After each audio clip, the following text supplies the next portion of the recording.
Class 9 का प्रमेय 8.1 के सिद्ध करेंगे। प्रमेय 8.1 को सिद्ध करना है। क्या बोलता है प्रमेय 8.1?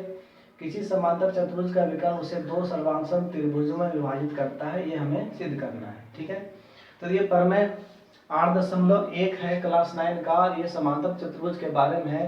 तो आपको पता होना चाहिए समांतर चतुर्भुज का जो विकर्ण होता है उसे उसकी जो सम्मुख भुजाएं होती है वो समांतर भी होती है और बराबर होती है। ठीक है, क्योंकि यही जो रूल है उसके हिसाब से प्रश्न को हम सिद्ध करेंगे। ठीक है, तो यहाँ दिया है समांतर चतुर्भुज का विकर्ण क्या उसे दो सर्वांगसम त्रिभुज में विभाजित करता है। तो इस प्रश्न में हमें क्या दिया है? हमें दिया है समांतर चतुर्भुज है। तो मान लीजिए यहाँ पे एबीसीडी एक समांतर चतुर्भुज है। तो समांतर चतुर्भुज एबीसीडी में आप कोई भी नाम दे सकते हैं चतुर्भुज का। तो ए बी समांतर सी डी दिया हुआ है, क्योंकि समांतर चतुर्भुज के सम्मुख भुजा समांतर होती है। ठीक है, तो ए बी समांतर सी डी हो गया, ए डी समांतर बी सी हो गया। हमें क्या सिद्ध करना है? जो इसका विकर्ण बी डी है, क्या इसे दो सर्वांगसम त्रिभुजों ए बी डी यानी ए बी डी और बी डी सी में विभाजित करता है, यानी दो सर्वांगसम त्रिभुज में विभाजित करता है, ये सिद्ध करना है। तो इतना दिया हुआ हम लिख चुके हैं। और बहुत ही सिंपल बनाएंगे। ठीक है, लिखेंगे यहाँ पे प्रूफ लिखेंगे और क्या बोलेंगे? समांतर चतुर्भुज ए बी सी डी में। ठीक है, तो लिखेंगे समांतर चतुर्भुज ए बी सी डी में, समांतर चतुर्भुज ए बी सी डी में बी डी विकर्ण को मिलाया। ठीक है, आप इसी को मिला के बना सकते हैं। ठीक है, में बी डी विकर्ण को मिलाया, क्योंकि बिना विकर्ण मिलाए सिद्ध नहीं सकता है, इसलिए हम बी डी विकर्ण को मिलाए। किसी एक विकर्ण को बोल रहा है सिद्ध करने। ठीक है, अब क्या दिया हुआ मेरे पास? अब दिया हुआ ए बी समांतर सी डी। ए बी समांतर सी डी है।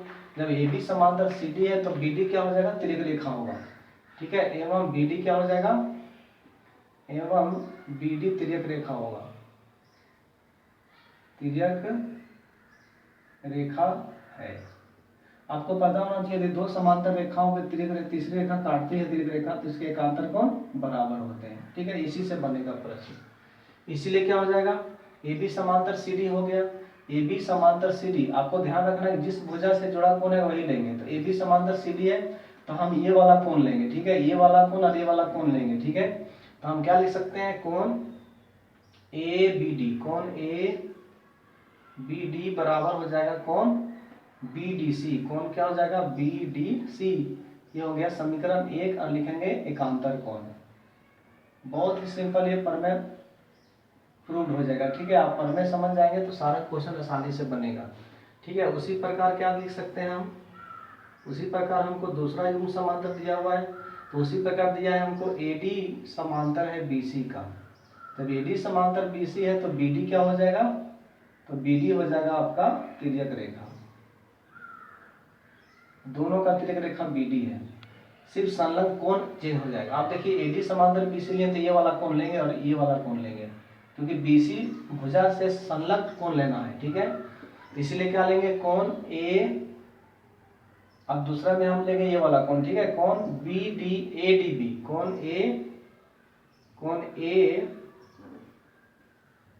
कोण ADB लेंगे। ठीक है, कोण ADB बराबर क्या लेंगे? कोण इधर से लेंगे जो BC से जुड़ा कोण होगा। तो BC से जुड़ा कोण ये है तो क्या होगा? कोण का नाम DBC। कोण हो जाएगा DBC। ADB ले लिया, इधर से AD से जुड़ा हुआ कोण, इस जगह समीकरण 2। और यहाँ भी सेम रूल लिखेंगे कि एकांतर कोण बराबर होते हैं। ठीक है, एकांतर कोण। ठीक है, अब देखिए जो त्रिभुज हमको सिद्ध करना उस त्रिभुज का, जो त्रिभुज सर्वांगसम दिखाना उस त्रिभुज का नाम ले लेते हैं। ठीक है, यानी वो त्रिभुज का नाम लिख लेते हैं तो आसान हो जाएगा। आप त्रिभुज क्या लिखेंगे?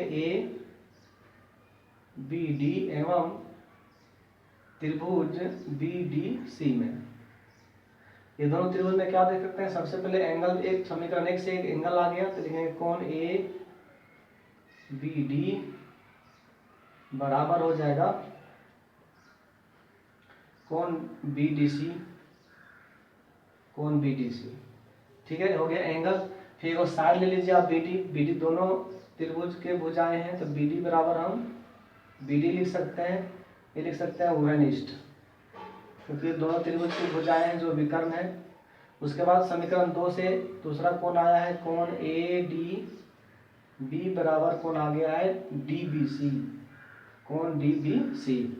इसलिए लिख सकते हैं साइड एंगल, साइड नहीं एंगल साइड एंगल, ठीक है, एंगल साइड एंगल। इसीलिए एंगल साइड एंगल से त्रिभुज ए बी डी सर्वांगसम त्रिभुज हो जाएगा बी डी सी। यही प्रूव करना था प्रमेय 8.1 में, ठीक है। बहुत ही सिंपल, आप इसको अच्छे से समझ के उतार सकते हैं, ठीक है।